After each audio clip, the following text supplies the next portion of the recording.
All right, welcome back to another Confessions of an Indie Author. I have some fantastic news.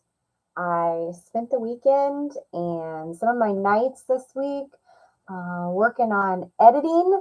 I kind of busted my ass. I finished my extra chapters for Glory and finished all of my editing. And I've officially finished with all of the editing. Books done.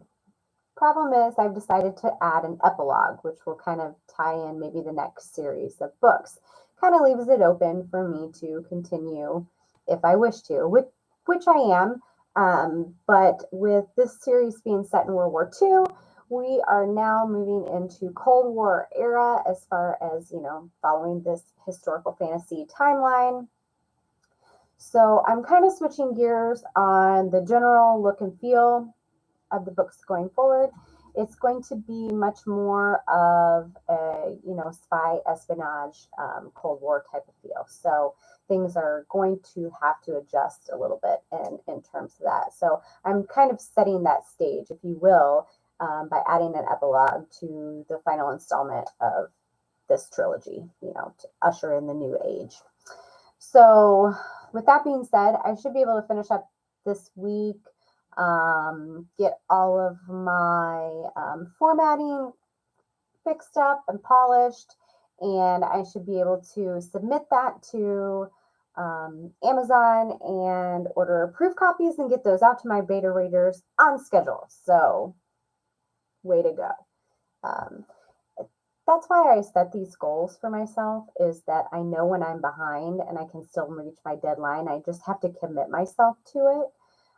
If I didn't have a deadline, I wouldn't have known I was behind. I would have known that I had a lot still to do, but I wouldn't have known how, like, you kind of put it into context.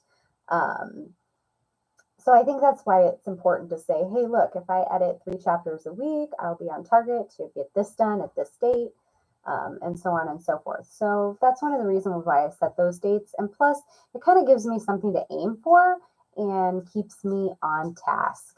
So Freya's going to join us for our session. So, anyway, last week I said, well, I talked about the pre-order forever, which is great technology for ebooks and making an ebook sale.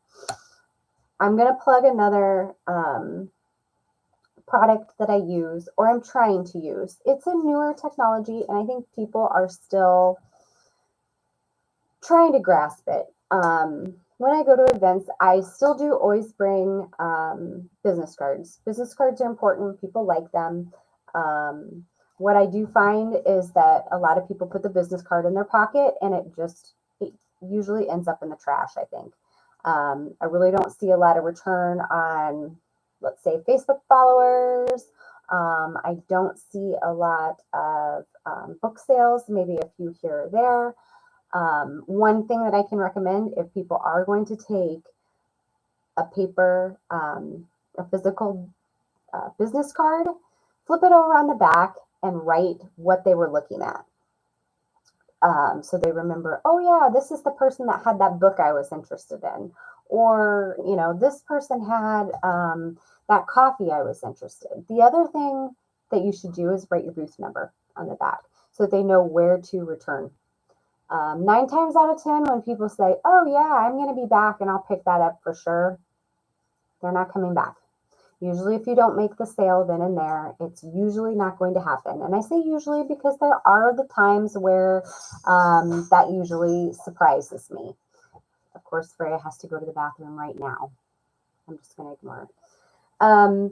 So looking at digital business cards seems like a logical step.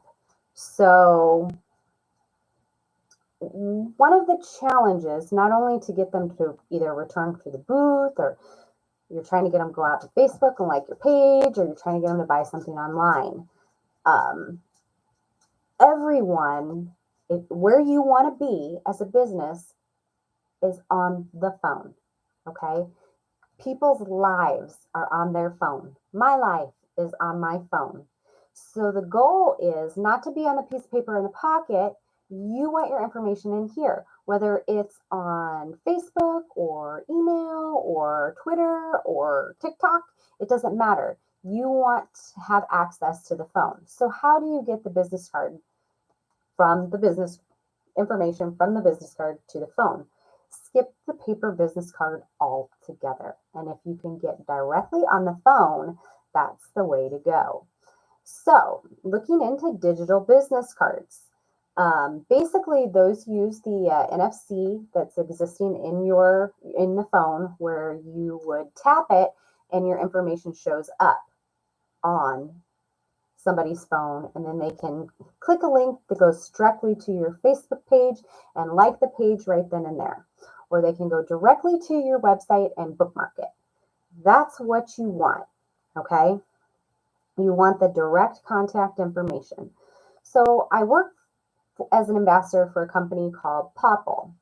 Now, Popl has a lot of different options. It's actually really cool. I see a lot of the digital business cards. Like I have one, let me see, I can't remember. This is from Social Master.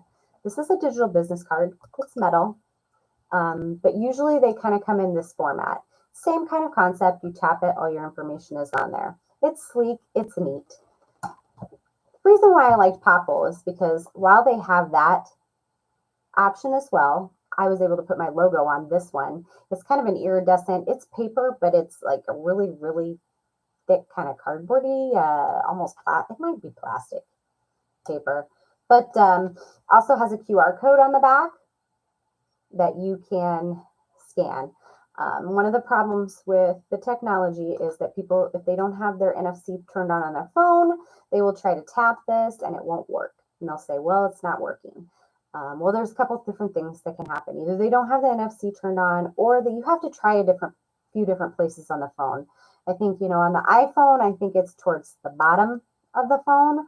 On an Android phone, it's, you want to tap it towards the top of the phone. So you might kind of have to run it down the phone to get it to work. If that doesn't work, all else fails, you have the QR code. Have them scan the QR code. Usually if you pull up your photo app on your phone, usually you can kind of tap and it will, scan the QR code and ask you, do you want me to take you here? Yes, take me there. Get me all the information. One of the things I liked about Popl was not only did they have the card option, just like this company did, they had several other options. Like they had pop sockets that you could get.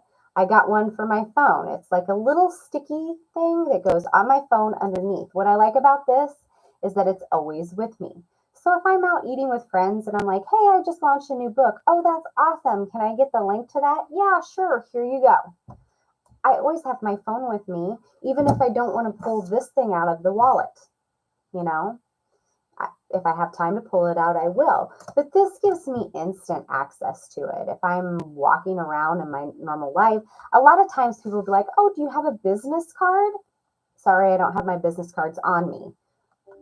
Not with this. It's always on you because I always have my phone on me. The other thing that I like is that they have this bigger option. And I can put my logo on here. And I can set it out on my checkout stand. And I can say, hey, why don't you like my Facebook page or my YouTube, channel? And they can place their phone on here. Let's see, I don't know if it'll do it on mine since I'm so I place my phone on here. You have to unlock it first. Come on, right? Okay. So NFC request. Okay. And I want to open it up. And it'll take me directly to my page where I can put information about my company. I have my website, Facebook, Instagram, email, Twitter, my Geek Grind Coffee site. I have to put a couple more things on here. I have a Venmo. I have YouTube. Everything is on there so they can pick what they want.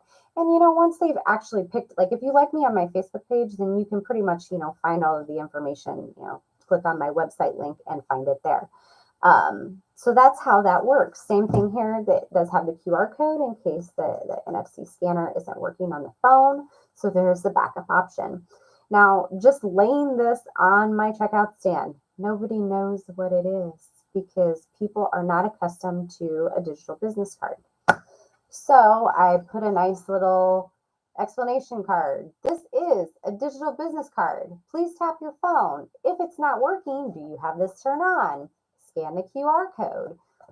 So hopefully, I put this on my checkout stand. So it is an explanation of what this is. So hopefully, when people do see it, maybe at another booth somewhere, they'll be like, oh, I saw one of those at such and such convention. All you got to do is scan it on your phone. It's a really neat idea, and I think more people should go to it because, like I said, I do think that buying business cards is a little bit of a wasted expense because the ratio of the ones that actually are return on investment is very, very low. I feel like once you've been put in the pocket, that's where you're going to stay, is in the pocket. They empty their pockets at the end of the convention. They look at it. They're like, I don't remember what this is for, or I spent too much money here. I'm not interested anymore. And it ends up in the garbage, or they forget it and they left behind. So I think making it to the phone, at least, if you can get a Facebook follower, if you can get somebody to look at your website, Twitter, the YouTube channel, just getting people from point A to point B without having that middleman of that card, this gets them straight there. So that's kind of why I'm trying to use this more. It is really hard because people don't understand it. They don't really look at it. It can be a bit of a challenge. So it's a learning curve for people. It's a learning curve for business. It's new. One of the things that I did do is in the comments of the video is the link if you want to purchase or look at other options. They have wristbands. They have, like I said, the pop sockets. They're coming out with some cool things for QR codes that can, display signs that can go on your booth design. They're constantly coming up with new ideas to push that information out there. So there is a referral link there and then a coupon code too as well. If you decide that you want to purchase one and try one. That's what I did. I used a coupon code to purchase it, test it out. I really liked it. And of course, I became an ambassador, and then they give you coupons because they want you to get additional items because they want you to sell their product. And of course, if I sell the product, just like with Beet Grind Coffee, it's an ambassadorship. So I do get, a percentage if I make any sales. So just putting that out there. But this is cool. Like I said, it's kind of newer, and you're kind of teaching your consumers a new way of doing business digitally. And that's what's important, is taking marketing to the next step of evolution. So any questions, feel free to go ahead and comment. Send me an email. Happy to answer anything. There is a professional version. It's free. Software for this. There is a professional version where you can have additional amenities, tracking and newsletter type of things where you can collect data whenever people scan it. I don't have that. I do want to eventually get it, but right now I'm just trying to get the word out for the digital business card. So next week, we'll probably talk a little bit about publishing to Amazon and whatnot, since that's what I've got going on probably for this week and next week. So see you then.